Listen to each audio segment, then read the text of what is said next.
Hi there everybody, my name is Chad Barker. I'm going to show you today how to install one of our rollouts, or a couple of our rollouts, into a standard base cabinet. Now this guide is basically going to remain true to both standard base cabinets and tall pantry cabinets. So you can go up to, in this cabinet we have 2, but obviously you can go up to about 4 rollouts, or even more in that case. And I'm going to show you exactly how to put them together. Now, I highly recommend. Okay, so let's get started. First thing you can notice here is we've got a one-door, one-drawer base cabinet. Now the drawer doesn't really make a difference, but we do have 2 rollouts going into this one-door cabinet. Notice that we have hinges on this side. Now obviously, we try to put a rollout down here, and we attach it to the wall, it's going to hit the hinge. So we need to do something there to space it off. And basically we want to allow us to have the most storage space in our cabinets. We have a 1-inch wide, or 1-inch thick spacer. So these little white blocks right here. You're going to see those with the cabinet package you have. Okay. Next thing we're going to want to do is get involved with putting spacers on. That's the first thing you want to go with. Okay. You're going to notice that these I'll take these out. One of these screws. So basically, what it is, it's a couple of little screws, or 5mm system screws. Okay. It's pretty simple. And then what we're going to always do is we're always going to reference from the top of the block. So that you see the screws are up here on top. Our drawer guide is going to attach to this top block too. We do not use the bottom pieces at all. Okay. Now watch. So I got the top block, 2 screws in it already, kind of prepped and ready to go. Now after your cabinet's fully assembled, you're going to notice right here. Let's zoom in right there, Clay. We got 3 different holes. Okay. Now we did a lot of engineering to make these things work so that you'd actually be able to install these things very, very easily. Okay. 3 different holes. 1, 2, 3. 2 of the holes are going to be used to use your spacer here. The 3rd hole is not used in this application. The 3rd hole is only used on the other side of the cabinet box when you're going to actually attach the drawer guide to the inside of the cabinet, which I'll show you at the end of this video. Okay. So first of all, let's go through. We're going to attach it using the top row only and the top 2 screws. We're going to put it on here. Just keep your drill ready. It's going to be hard for you to see. I'm probably in your way right now. So we're going to attach those snugly. And that thing's not going anywhere. Okay. System holes are already pre-drilled and ready. So you attach that spacer here. Now same thing up here. You're going to see we have two rollouts going on here. So you got a top row, and we've already attached the same thing like as we did down here. The top row goes into the 2 farthest apart holes. Okay, the 5mm holes. Did that right there. Same thing in the back. It's probably really hard to see. And then another one right back here. And I'll post pictures of those in the tutorial.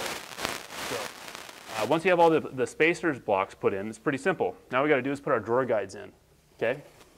Drawer guides, you're probably going to look at it like, well, I want to flush this thing up to the front, get as close to the front as possible. And that's not correct. There's about an 1/8 of an inch gap from the front of the cabinet case to the front of the actual drawer guide. And that's there for construction purposes. Okay? So make sure you leave yourself an 1/8 of an inch from the front of the cabinet case to the beginning of the metal of the drawer guide.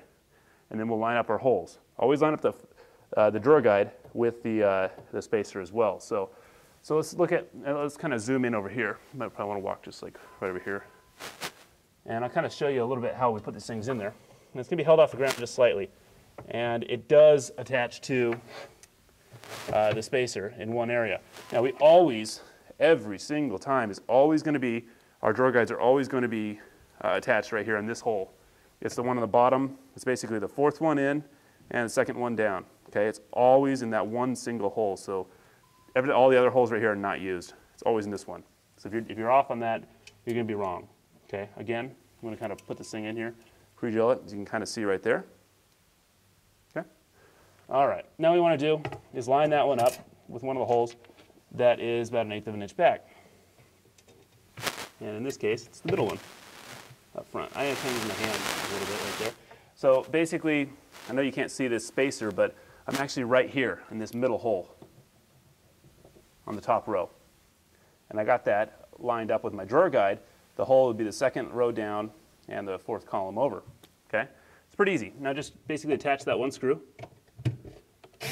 And there we go. So that's front. Now we know that that's correct because if we look down on it, we're about an 1/8 of an inch back from the face, and we're just slightly off the cabinet case deck. Okay, it's pretty simple. Okay, same thing goes on in the back over here. The back's going to be up just slightly, right in there. Extend the drawer guide out just a little bit. get your screw on top of the driver. It's pretty easy. And then you're just going to want to go back.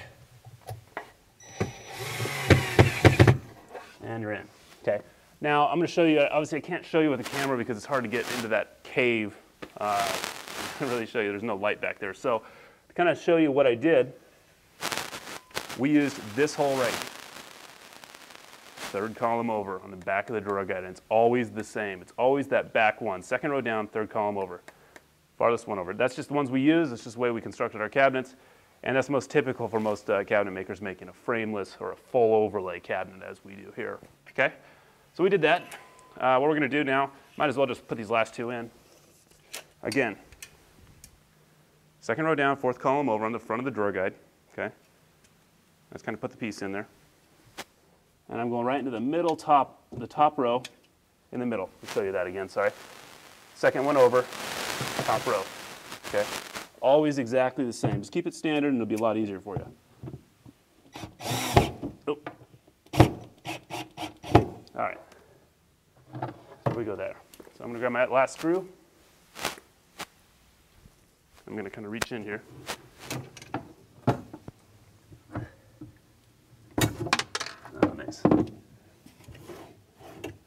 All right, so I'm going to kind of put it together just one more time. Sorry about that, it's kind of hard to see back here.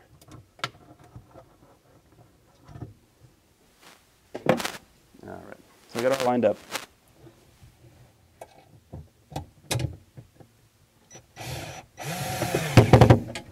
All right, there we go. So now the drawer guide's in there. Just kind of, you can put these spacers on when the cabinets broke apart. It's probably a little bit easier if you do that. Probably recommend doing that in the first place, but I wanted to kind of show you a real world application here. So, all right, let's back in.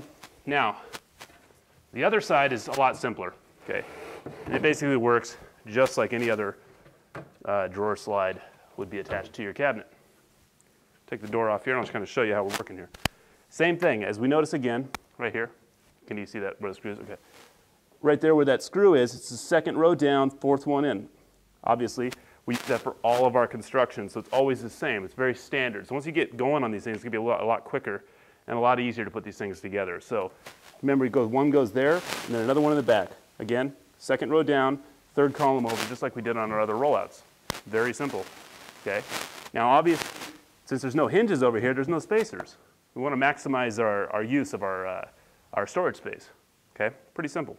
So anyway, that's pretty much it. Let's put some rollouts in there and see what happens. So these are the rollouts we have. They're already pre-finished.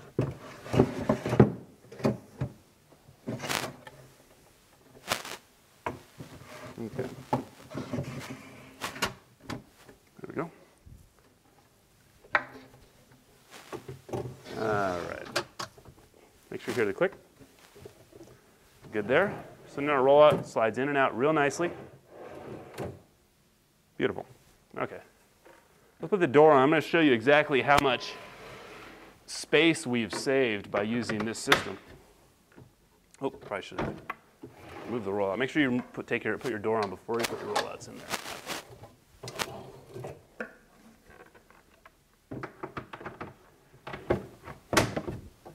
So clip the door back on, just like normal. Rollout goes back into the cabinet. All right.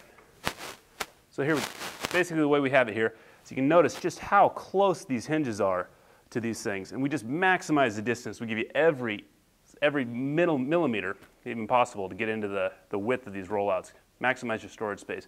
Notice how close our drawer boxes are to the edge of the cabinet. It's about 3/16 of an inch. So as you can see here, you're going to get the most storage space possible out of this stuff. Got 2 rows, equal spacing between here and here. That's just our standard.